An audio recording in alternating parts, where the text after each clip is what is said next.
안녕하십니까, 여러분. 예, 오늘은 형이상학에 관한 논의를 하려고 하는데요. 형이상학은 영어로 메타피직스라고 하고요. 여러분이 알듯이 그 단어는 메타와 피직스의 합성어입니다. 메타는 배후라는 말이고 피직스는 물리학이라는 의미인데 그것의 어원은 피지스이고 그것은 자연 또는 자연 사물을 의미하는 것이죠. 그렇다면 메타피직스라는 것은 자연 사물의 배후, 자연의 배후에 관한 학문이다 이런 말입니다. 그럼 자연의 배후에 있는 것이 무엇인가? 즉 자연을 자연이게끔 하는 것, 자연 사물을 자연 사물이게끔 해주는 것이 무엇인가? 그것을 탐구하는 것이 형이상학이라고 말해집니다. 물론 그 자연의 배후에 해당하는 것이 무엇인가, 무엇이라고 규정하는가에 따라서 다양한 형이상학이 출현할 수 있는데요. 그 형이상학을 아리스토텔레스는 이렇게도 정의했습니다. 아리스토텔레스는 형이상학을 존재로서의 존재와 본성상 이것에 속하는 속성들을 탐구한 학으로 정의했다. 간략한 정의이지만 역시 많은 논란을 야기할 수 있는 정의이기도 합니다. 존재로서의 존재를 being as being 영어로 이렇게 썼는데요. 히라보로는 온해 온이 되고요. 독일어로는 자이엔데스 알스 자이엔데스가 돼요. 뭘 말씀드리려고 하느냐 하면 여기서 말해진 being이 존재라기보다는 존재자일 가능성이 크다는 것입니다. 왜냐하면 존재자로서의 존재자라고 말할 때 그 말은 존재자인 한에서의 존재자 이런 뜻이고 그 뜻이 가리키는 것은 곧 존재가 되겠죠. 어떤 것을 존재자인 한에서의 존재자로 본다는 것은 그것을 존재로 본다는 것이 되겠죠. 좀 복잡해졌나요? 그러나 먼저 말씀드리고 가야 하는 게 그 존재자와 존재 사이에는 차이가 있어요. 현대 철학자 하이데거는 그 차이를 존재론적 차이라고 합니다. 존재와 존재자 사이에는 온톨로기제 디페런스가 있다. 이렇게 해서 둘을 엄밀히 구분하는데 일상의 언어 용법에 있어서 존재와 존재자는 잘 구분이 안 되죠. 우리는 존재라는 말을 가지고 존재자를 가리키기도 하고 있음을 가리키기도 해요.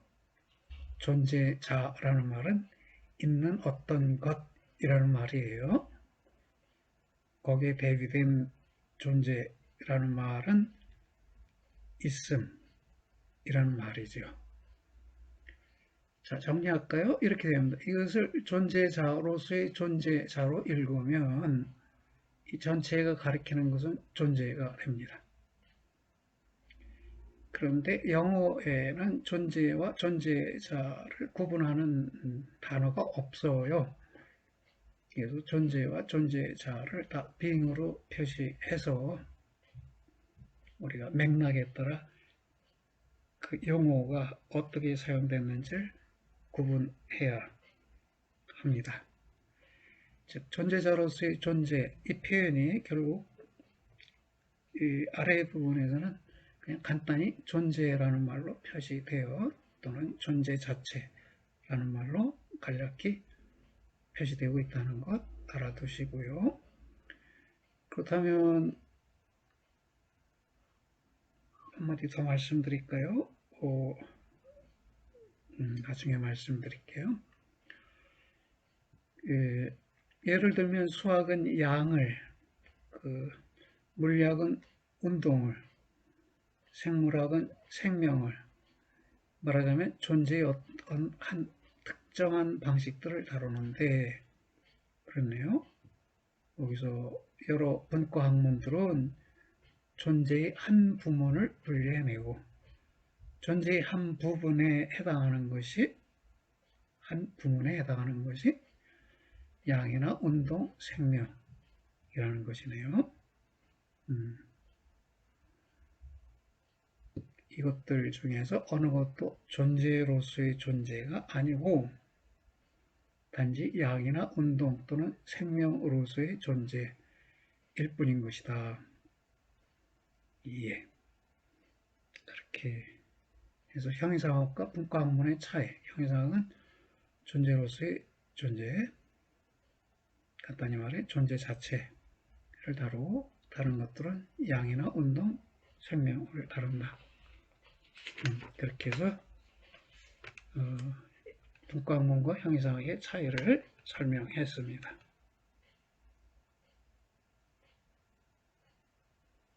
좀 넘어가 보면요.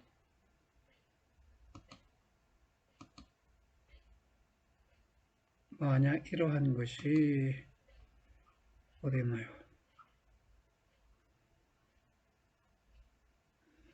그러니까 있음이라는 것은 우리 감각적으로 파악되는 게 아니죠. 책상이 있다. 걸상이 있다. 걸상은 보이고 책상은 보이지만 있음 자체는 안 보여요. 눈으로 볼 수 없죠. 그래서 있음 자체는 자꾸 잊혀진단 말이에요. 그래서 있음을 논의하지 않거나 있음에 대해 회의적인 견해를 밝힐 수 있는데 이것은 철학적 질병에 해당한다고 말할 수도 있는데 이 질병이라는 말은 실존 철학자들이 많이 사용했어요. 그래서 이 용어를 질성도 활용하고 있네요. 그러나 그 있음 자체를 논의하는 형이상학으로 되돌아가야 하지 않겠느냐라는 것입니다. 미리 말씀드리면 있음 자체를 논의한 형이상학자는 토마스 아퀴나스이고요. 그 전이나 그 이후 사람들은 다 잘못된 형이상학 또는 부분적 진리로서의 형이상학만을 다뤘다는 것입니다.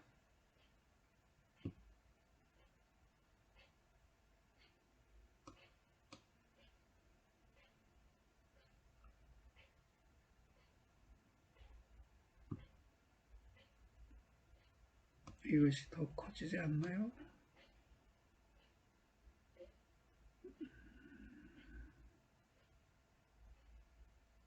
왜 이렇게 됐을까요?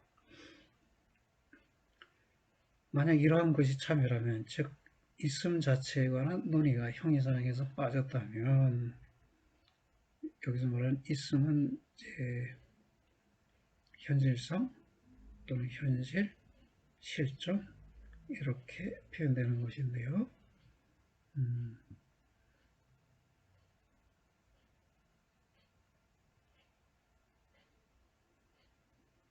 철학적 경험의 본성이나 통일성을 다음의 두 명제로 요약하는 것은 오류가 아닐 것이다. 첫째, 존재가 인간인식의 제1원리이기 때문에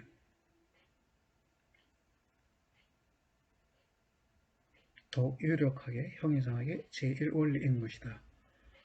둘째, 형이상학에 관한 과거의 모든 잘못들은 그 책임이 형이상학 자체에 놓여져서는 안 되고 인간인식의 제1원리인 존재에 관한 형이상학자들의 거듭된 실수에 놓여져야만 한다. 허락되는 한에서 이러한 결론들을 형이상학이라는 세계로의 새로운 예우를 위한 출발점으로 사용하고 싶다. 네, 질성의 입장이에요.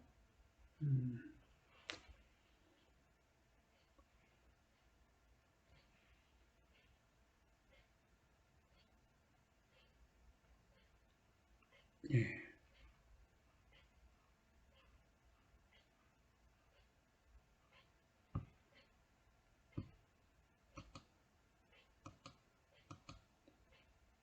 질성이 존재의 다양한 의미를 스스로 설명을 하는데요.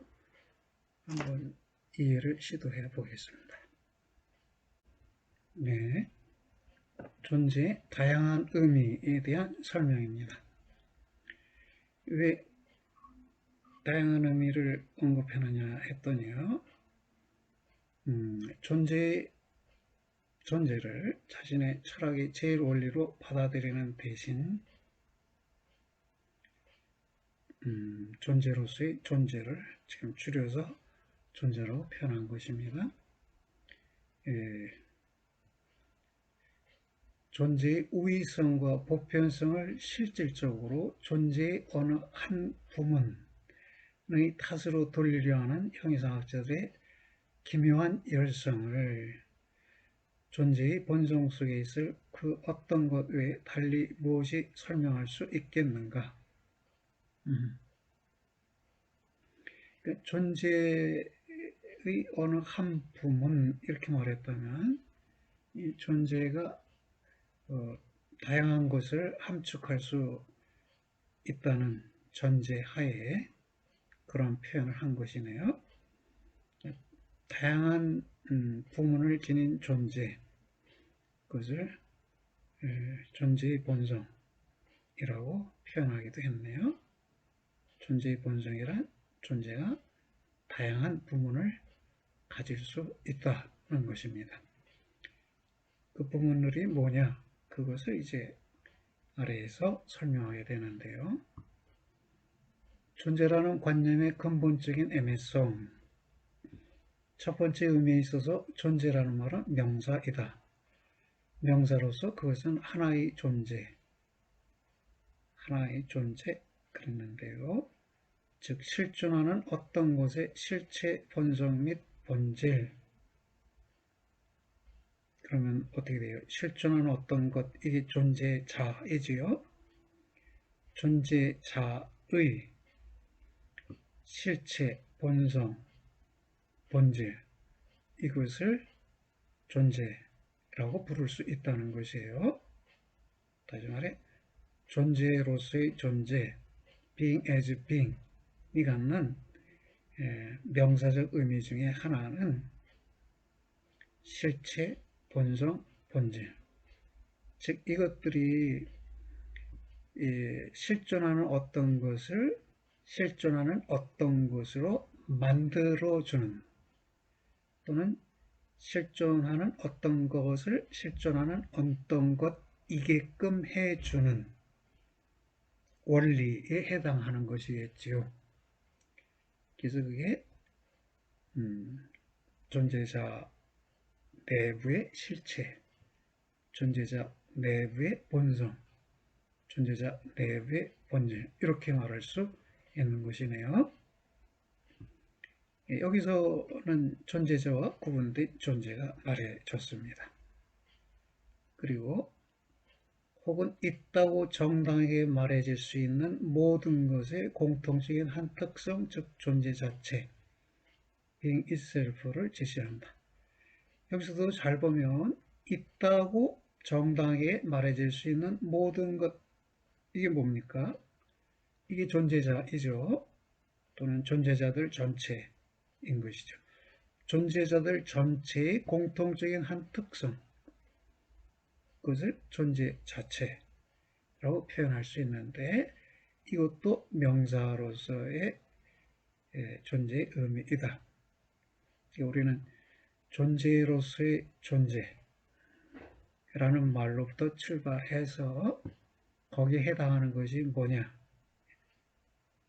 라고 묻고 이제 거기에 해당하는 것이 실체, 본성, 본질 또는 존재 자체일 수 있다. 명사로서는 그렇다. 말했고요. 그 다음에 두 번째, 어디 갔어요?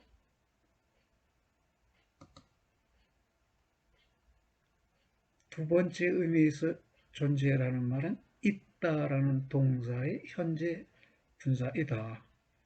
즉, 있음, 있다의 현재 분사는 있음이죠. 영어의 비동사의 현재 분사가 being이죠. 이 being 속에서 현재 분사적 의미를 찾아낼 수 있다는 것입니다. 동사의 현재 분사라는 것은 여전히 동사적 의미를 갖고 있다는 것이에요. 그래서 이 있다라는 것은 있다로부터 생겨난 분사로서의 존재는 하나의 동사로서 그것은 더 이상 있는 것을 심지어 실존 일반조차도 의미하지 않고 있는 것, 존재자이겠네요. 또는 실존 일반, 실존들의 공통성조차도 제시하지 않고 단지 그것에 의해 어떤 주어진 실제가 현실적으로 있게 되거나 실존하게 되는 그러한 현실을 지시한다. 자, 여기서도 어떤 주어진 실제, 이것이 존재자예요. 영어 표현에 the really real 이라는 표현이 있어요. 참으로 실제적인 것, the really real. 참으로 실제적인 것, 여기서 참으로라는 말이 즉 really라는 말이 중요한데요.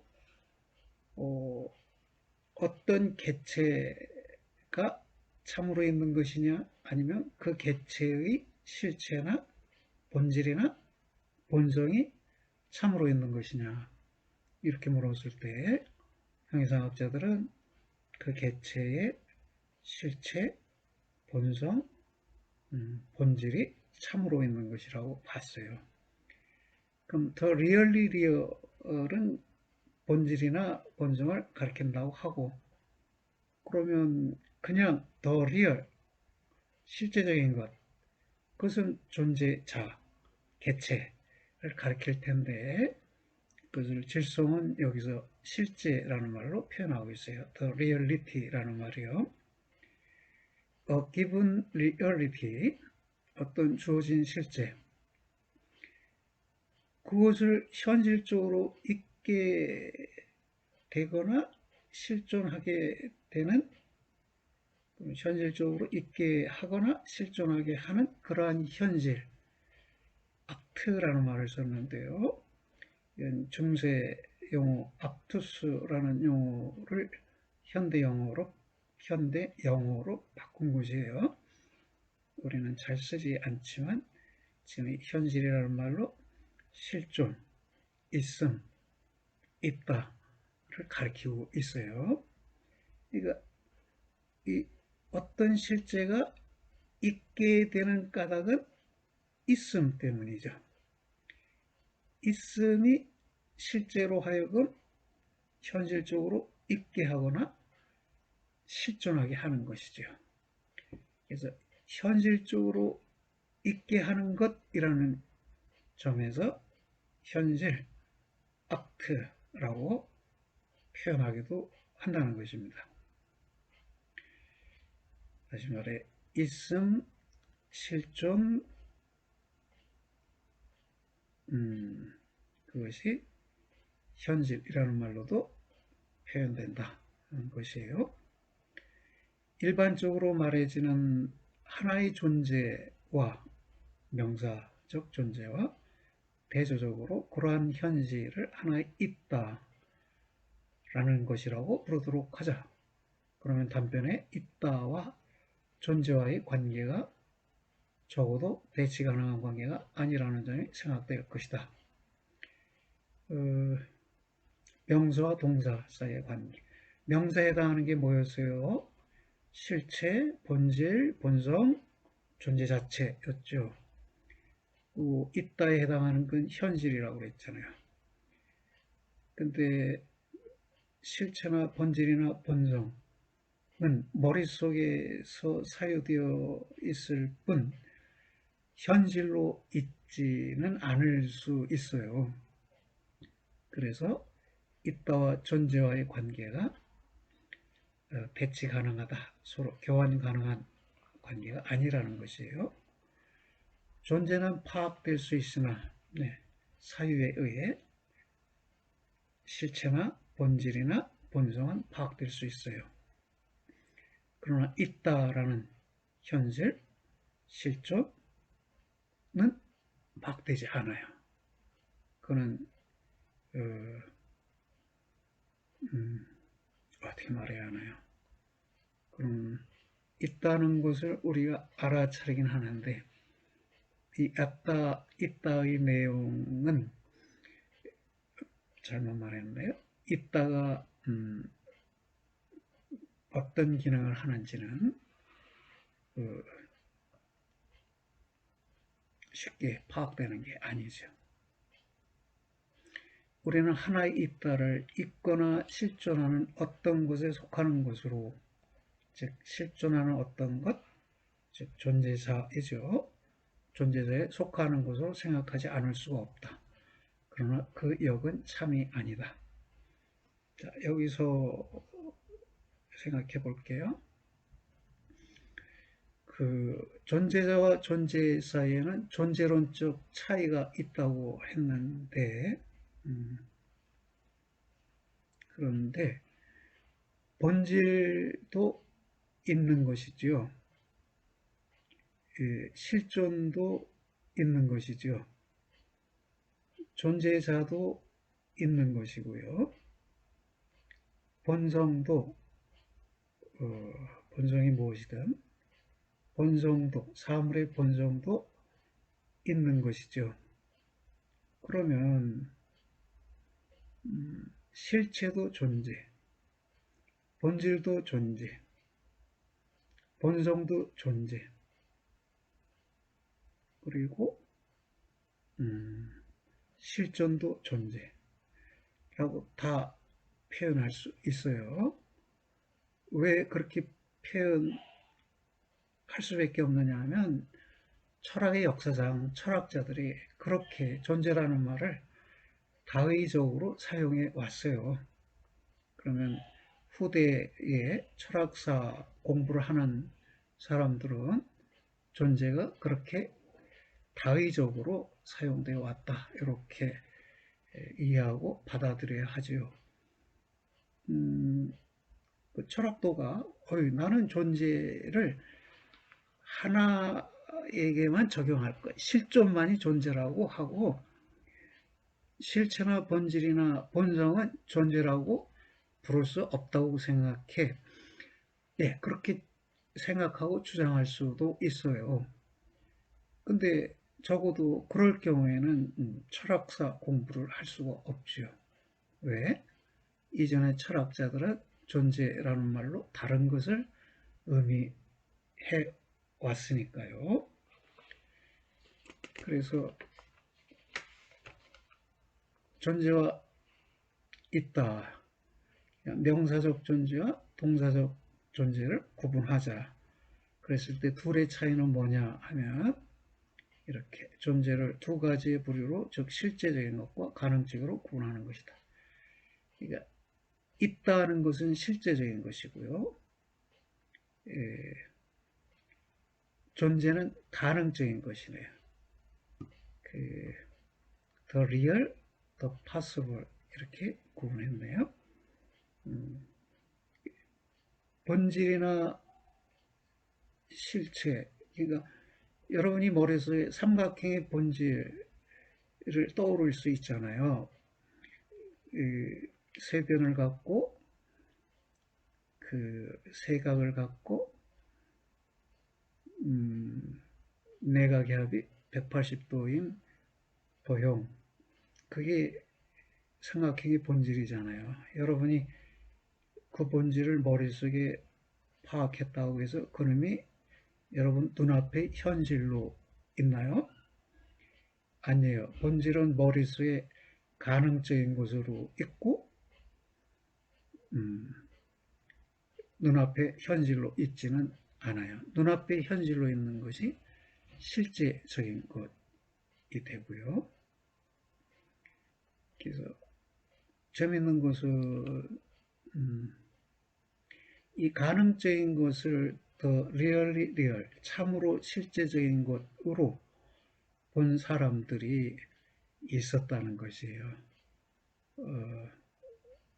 오늘 공부하는 파르메이데스도 그렇고 플라톤도 그렇고 또 중세의 스코트스나 수아레즈도 가능적인 것이 오히려 참으로 실제적인 것이고 그래서 구체적인 존재자보다 우월한 것으로 간주했었다는 것입니다. 한 존재를 단순히 가능적으로 파악한다는 것은 한 존재를 현실적 실존과는 무관하게 파악하는 것이 아니고 못이겠는가. 현실적 실존 이렇게 말했어요. actual existence라고 한 것인데요. 그냥 고립된 단어로 실존이라고 쓰기도 하고 더러는 현실적이라는 말과 합쳐서 현실적 실존 이렇게 말하는데요. 아까도 말씀드렸지만 현실, 아트가 실존을 가리키기도 하죠. 실존의 더 구체적 의미를 표현하기 위해서 현실적 실존이라고 했어요. 우리 철학과 학생들은 실존이라는 말을 많이 들어서 실존 그러면 실존 철학자의 실존 아니야? 이렇게 의아하다는 생각을 할 수 있을 텐데요. 뭐 그렇게 생각하는 건 당연할 수 있고요. 근데 이미 중세 때 이 실존이라는 말이 매우 중요한 용어로 사용되었어요. 실존이 영어로 existence이죠. existence. 그때 단어 구성을 보면 앞에 ex가 있잖아. ex, existence, existence이잖아요. 이때 x가 밖이라는 말이에요. 외부, 바깥이란 말이죠. 그러니까 바깥에 있음, 그것이 실존의 의미예요. 무엇의 바깥이냐? 신의 머리의 바깥에 있는 것이 실존자 또는 실존하는 존재자인 것이고요. 신의 머리 밖에 있음을 실존이라고 표현했어요. 현대 하이데거 철학에서 실존이라는 말은 역시 밖에 있음인데 이때 바깥은 현재의 바깥이에요. 인간의 사유는 현재라는 시간의 바깥인 미래로 항상 나가 있다. 물론 미래로 나갔다가 과거를 움켜쥐고 현재에 도착하고요. 누가? 사유가. 다시 또 미래로 나갔다가 과거를 움켜쥐고 현재에 도착하고 그러니까 미래, 과거, 현재 이런 식으로 사유의 시간적 경과가 진행돼요. 그래서 이렇게 미래를 사유한다는 것, 즉 사유가 현재 밖의 미래로 나가 있다는 것, 이것이 인간의 본질이라고 봤어요. 하이데거는 인간의 본질은 실존이다. 이렇게 표현했지요. 되게 실존과 본질이 대립적인 용어인데요.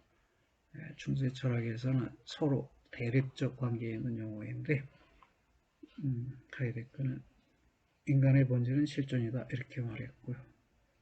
여러분이 잘 아는 사르트르도 본질보다 실존이 선행한다 이렇게 말한 거죠. 본질은 뭐예요? 어느 조각가가 머릿속에 조각상을 떠올렸어요. 그게 조각상의 본질이에요. 그리고 그 떠올린 대로 나무를 깎아서 조각상을 만들어내요. 그러면 조각상이 현실로 있게 되죠. 머릿속에 있는 건 본질이고 눈앞에 만들어져 있는 것은 현실이고 실존자이죠. 그럼 본질이 먼저 있고 실존이 나중에 있네요. 누구에게? 조각상에게. 조각상과 같은 사물들은 인간이 먼저 본질을 생각하고 그걸 만들어내니까 나중에 실존하게 되는 것이죠. 그런데 인간 자신은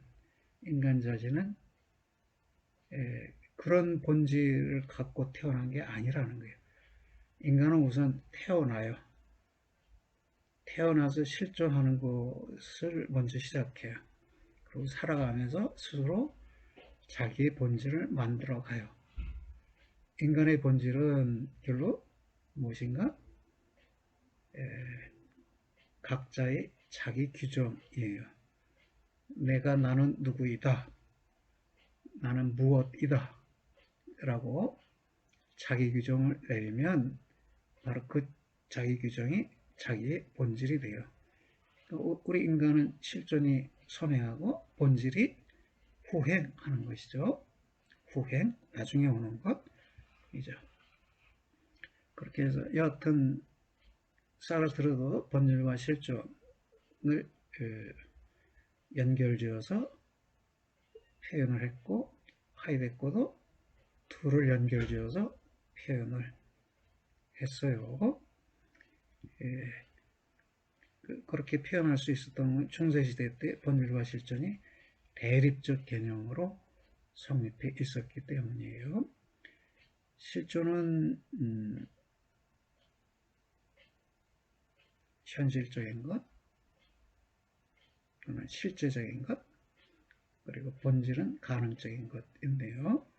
이 가능적인 것을 가능자라고도 부르고 possible 그러면 a possible 그러면 가능적인 하나의 가능적인 것 이렇게 하거나 뭐 줄여서 하나의 가능자 이렇게 표현할 수 있죠. 예, 본질이 실존하는 사물 속의 본질일 수도 있지만 실존하지 않는 사물의 본질로 머릿속에서 사유된 것일 수도 있죠. 이 하나의 가능자는 그 자신의 이빨을 아직 받지 못하였거나 이미 잃어버린 존재인 것이다. 현실적 실존이 존재에 무관하게 생각될 수 없는 반면에 현실적 실존이 존재에 무관하게 생각될 수 없다. 현실적 실존은 존재에 부과되는 것이죠. 반면에 존재는 현실적 실존에 무관하게 생각될 수 있다.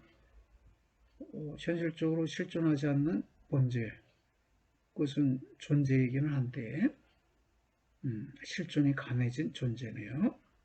그래서 어떤 철학자들은 현실적 실존을 빼버린 또는 현실적 실존이 감면된 존재를 형이상하게 제1원리로 정립함으로써 마음의 기본적인 능력들 중에 하나에 단순하게 굴복하게 될 것이다.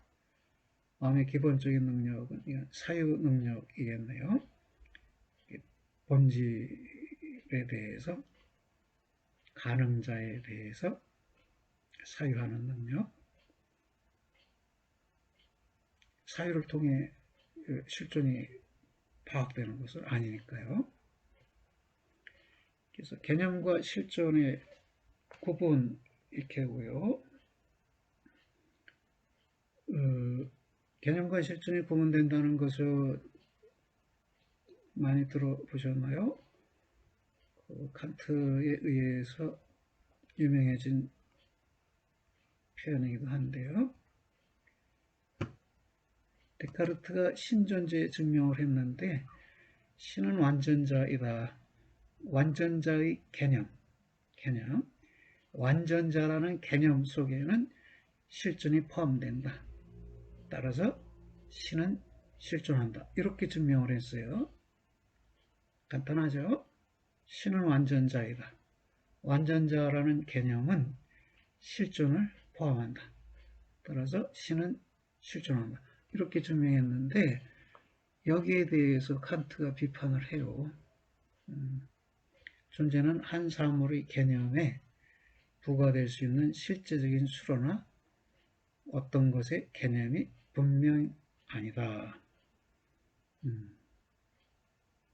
개념에 부과될 수 있는 수로, 완전자라는 개념에 부과될 수 있는 실제적인 수로가 아니라는 것이에요.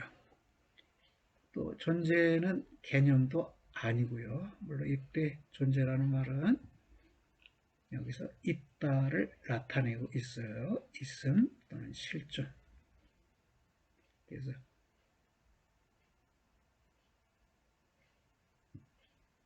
그러면 데카르트의 증명은 잘못된 것이죠. 왜? 완전자라는 개념은 실존을 포함한다. 이 말은 칸트가 보기에 틀린 것이죠. 개념은 개념이고 실존은 실존이니까 개념이 실존을 포함할 수 있는 게 아니죠.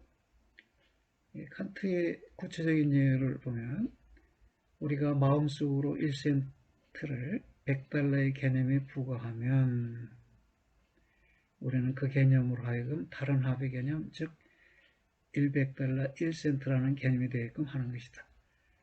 반면에 가능적인 100달러의 개념과 실제적인 100달러의 개념을 분석해보자. 그들은 똑같은 것, 즉 100달러는 개념이다.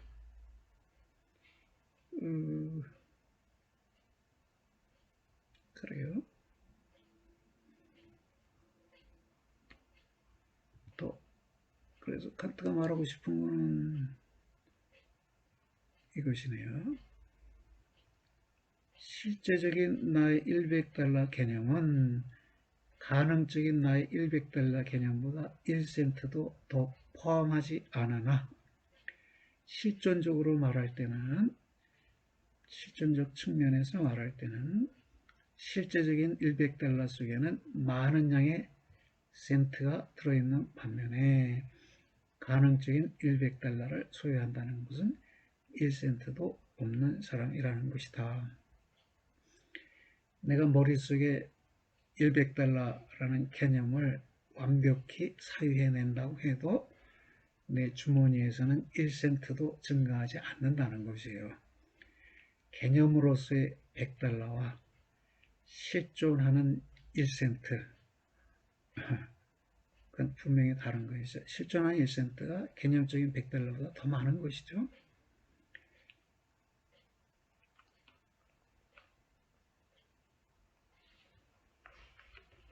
그렇고요.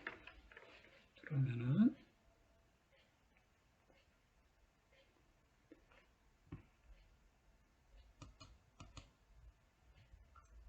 이렇게 해서요. 뭘 하나 더 논의할 곳이 있나요? 개념적 지식의 실존적 중립성이라는 말을 볼까요? 개념적 지식의 이러한 주목할 만한 성격을 실존적 중립성, existential neutrality, neutrality라고 부르자. 개념은 실존에 대해서 중립적이다. 또는 실존과 무관하다. 이렇게 말해야 할까요? 머릿속에 100달러 개념이 있어도 그것과 실존은 상관이 없다.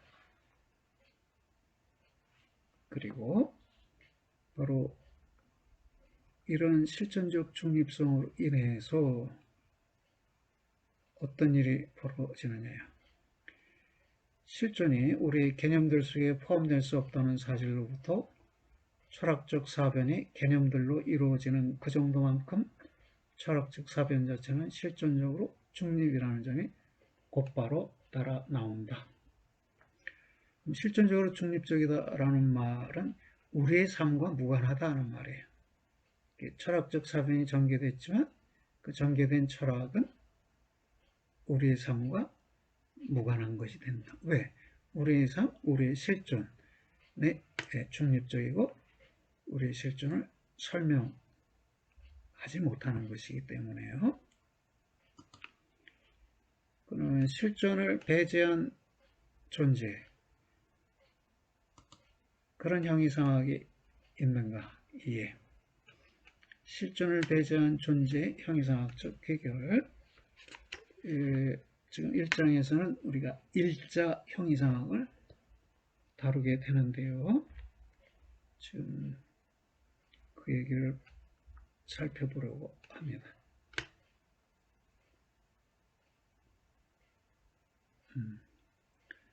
이제 존재를 자신의 교리, 제1원리로 정립하려고 애쓰는, 그러나 여전히 그 관념의 정확한 의미에 관해서 확신을 갖지 못하는 한 철학자를 상정해보자. 그게 문제예요. 자, 존재로서의 존재라고 했을 때 그것이 실체, 본질, 본성, 존재 자체, 실존, 이 중에 어느 것을 의미해야 하는가에 대해서 확실하지 않은, 확신을 갖지 못한 철학자의 경우에 어떤 일이 벌어지느냐 하면요.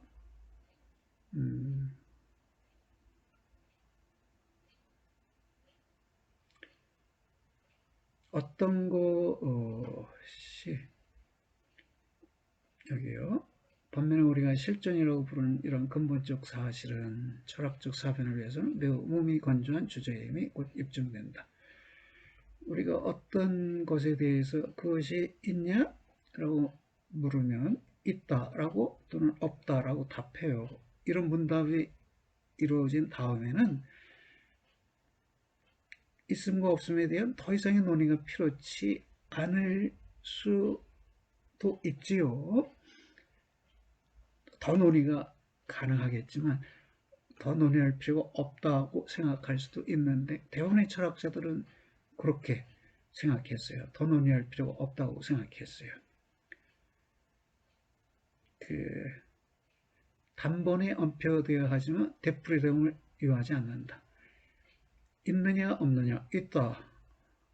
단번에 언표돼요. 그러면 또다시 있다라는 것에 대해 논의할 필요가 없는 것이 이른바 자명한 진술들인데 있다 없다에 관한 문답도 거기에 해당한다는 것입니다. 그렇다면 그럴 경우에 그 철학자의 자연스러운 경향은 실존을 그 자신의 존재 관념으로부터 제거하려는 것일 것이다. 그럼 남는 것은 뭐예요? 실존은 제거하면 남는 것은 실체, 본성, 본질, 존재 자체. 이것 가지고 논의를 전개하겠죠.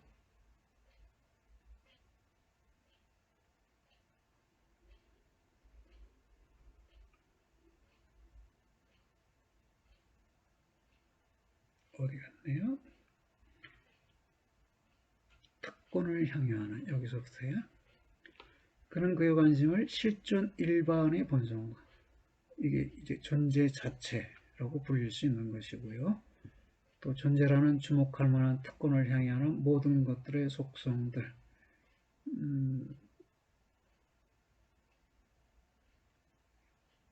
아마도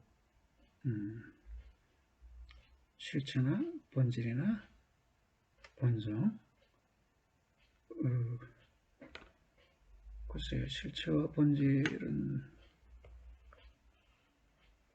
속성이라고 부를 수 없나요? 오히려 여기 존재라는 여기에 이것이 실체나 본질, 본성이 되고 여기에 속하는 속성들의 관심을 주목하리라는 것이네요.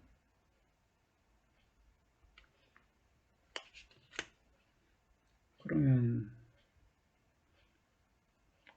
그는 형이상학이 존재로서의 존재에 관한, 그런 하나의 동사가 아닌 하나의 명사로서의 존재에 관한 학이라고 말하는 일은 여전히 참을 것이다. 그 철학자에게는 실존을 배제하고 남는 존재를 탐구하는 철학자는 명사로서의 존재에 관한 탐구를 하는 것이다. 이렇게 말할 수 있다는 것이네요.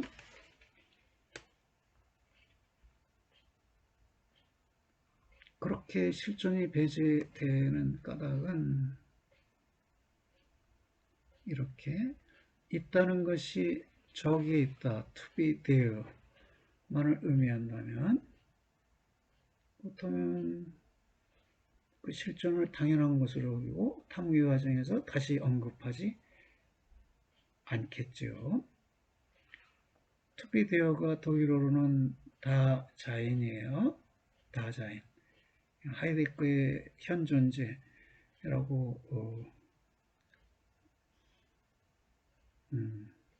중심 개념이 있죠. 그걸 우리가 그 다자인인데 이걸 현존재라고 번역하는데 그때의 현도 현장이라는 의미가 있어요. 현장에 있는 존재 또는 현장을 개방하면서 있는 존재,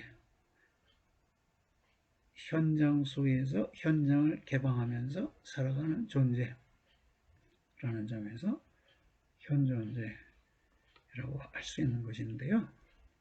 그러나 여하튼 하이데거 얘기는 빼고 있다가 저기에 있다를 의미한다면 그래 있어? 그래, 알았어. 당연한 것으로 여기고 더 이상 있음에 대해 논하지 않을 수도 있는데 그러나 여기 볼까요? 이런 경우가 있다는 거예요. 현실적 실존이 능동적인 힘이면서 우리가 있다고 말하는 사물들 속에서 관찰 가능한 결과들의 능동인이 되는 일이 매우 가능하다. efficient cause 그랬네요. 우리가 살아 있어요. 우리가 실존해요. 실존하기 때문에 내가 이 행동도 하고 저 행동도 하고 강의도 듣고 강의도 하고 친구도 만나고 대화도 하고 이 모든 일을 할 수 있어요.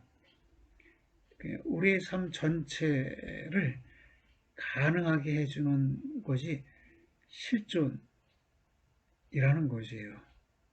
이 실존이 능동적 힘이고 그 사물들 속에서 또는 사람들 속에서 관찰 가능한 모든 결과들의 능동적 원인일 수 있다는 것이에요.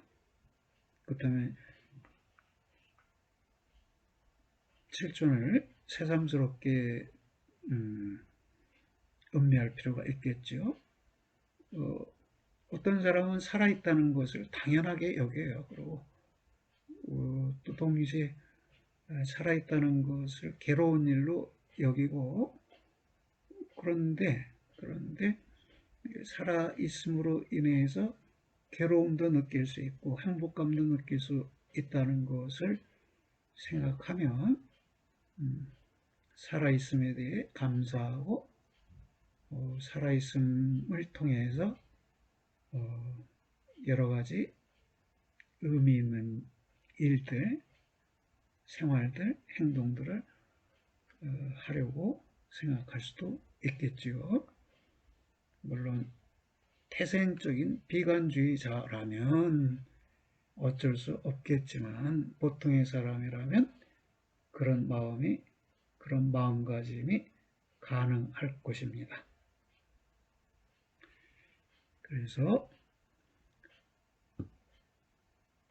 철학자들에게 존재를 형이상학적 인식의 제1원리로 정립하는 것이 가치 없는 일이라고 확신짓기 위해서라면 그런 종류의 두세 가지 비참한 실험만으로도 족할 것이다.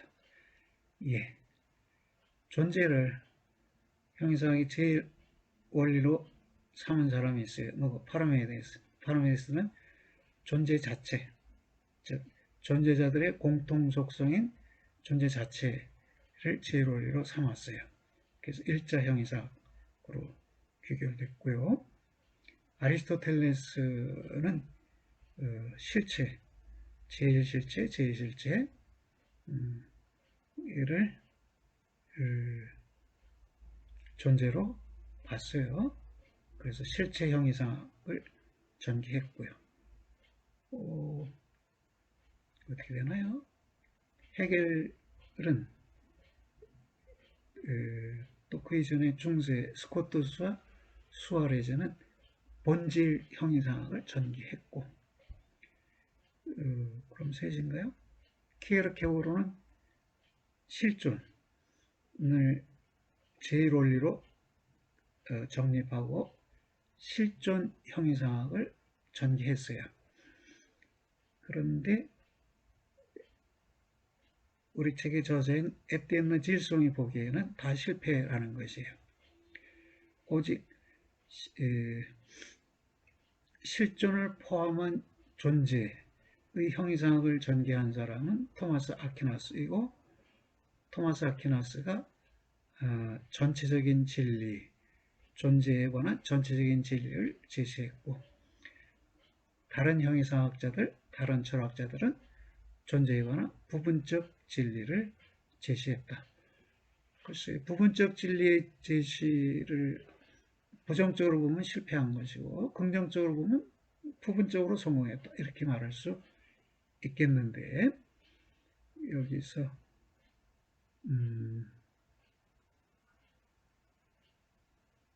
파멸에 이를 수 있다. 그러한 사례들이 몇 개 있다. 이렇게 말한 것이네요. 두세 가지의 비참한 실험만으로 족할 것이다.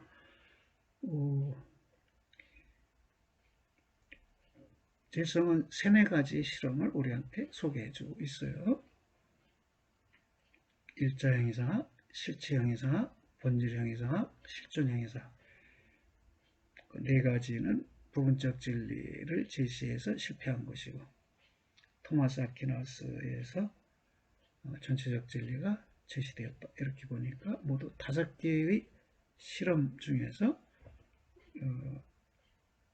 4개의 실험은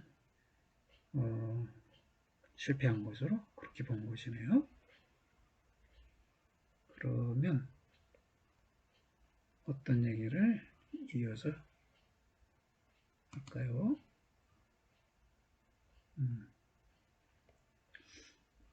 오늘은 여기에서 마치겠습니다. 수고들 하셨습니다.